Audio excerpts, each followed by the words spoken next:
Magandang araw sa inyong lahat mga idol. Halika at panoorin natin to isang content creator na pumanaw na dahil sa kanyang content na mga minumukbang na mga pagkain mga idol. Halika mga idol, panoorin natin kung ano ang kanyang mga minumukbang na mga pagkain. Bakit siya pumanaw mga idol. Nakakalungkot lang mga idol dahil sikat na siya na content creator at malaki na ang kanyang followers. Halika mga idol, panoorin natin kung ano-ano ang kanyang mga minukbang ng mga pagkain. Grabe lupit. Oh. Ay. Lakas talaga lumamo ni Kuya Dong Sapatan. Ni Idol Dong Sapatan. Oh. Lakas talaga lumamo ni Dongs. Kaya siguro inatake siya sa puso mga idol dahil sa kanyang mga pagkain, kung ano-ano ang kanyang mga kinakain.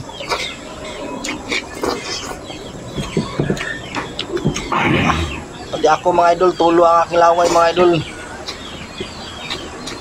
Lakas talaga kumain ni Kuya Dongs. Idol ko din ito dahil sa kanyang mga pagkain na mga minumukbang. Dati mga idol, nagmumukbang ito ng bubog ng salamin. Kung ano-ano ang kanyang mga minukbong mga idol. Bulalo.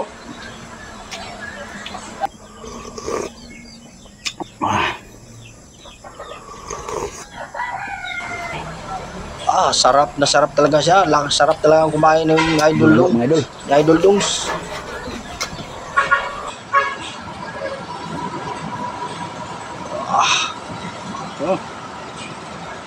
Pati ako mga idol, tulo ang aking laway sa kanyang mga minumukbang.